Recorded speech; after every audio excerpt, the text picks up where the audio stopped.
Yeah, you have to really. Good afternoon, everyone. Hello.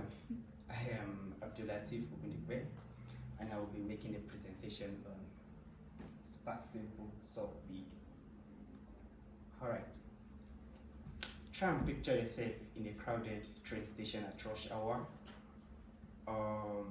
We have several people trying to cross different paths all at the same time, and somehow, without traffic signs, without anyone in control, no one collides till they get to their destination. This problem seems effortless, even though it's one of the hardest problems that we have.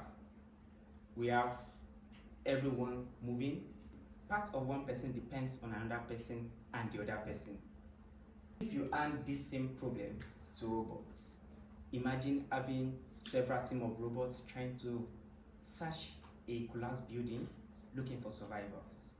Imagine having drones trying to map a wildfire, trying to contain it. Imagine having logistic robots trying to move products in a warehouse where they have a lot of them.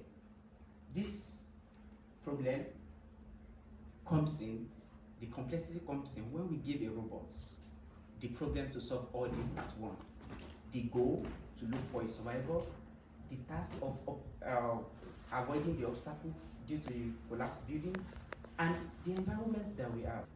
If a robot doing this couldn't find a solution, what it just does that it freezes. Imagine in a collapsed building looking for survivors and the robots freeze. So we ask a different question. Not how do we solve this problem all at once? What if we don't?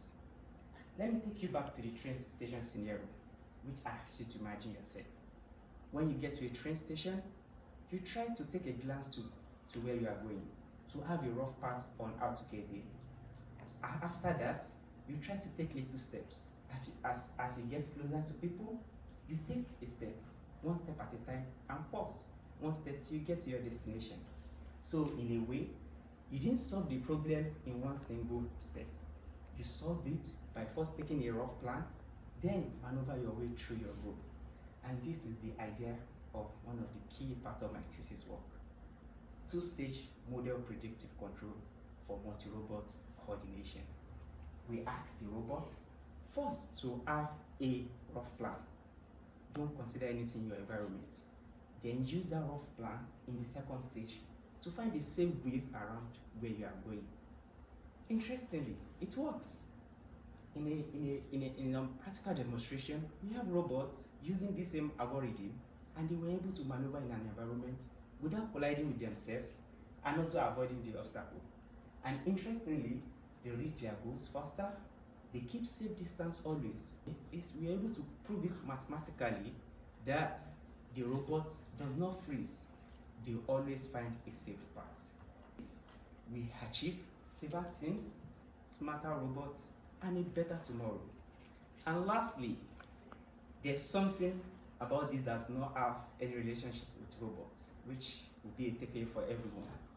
Whenever you have a problem which seems difficult to solve at once, try solving the simple ones to make the hard ones solvable. Thank you. Thank you very much.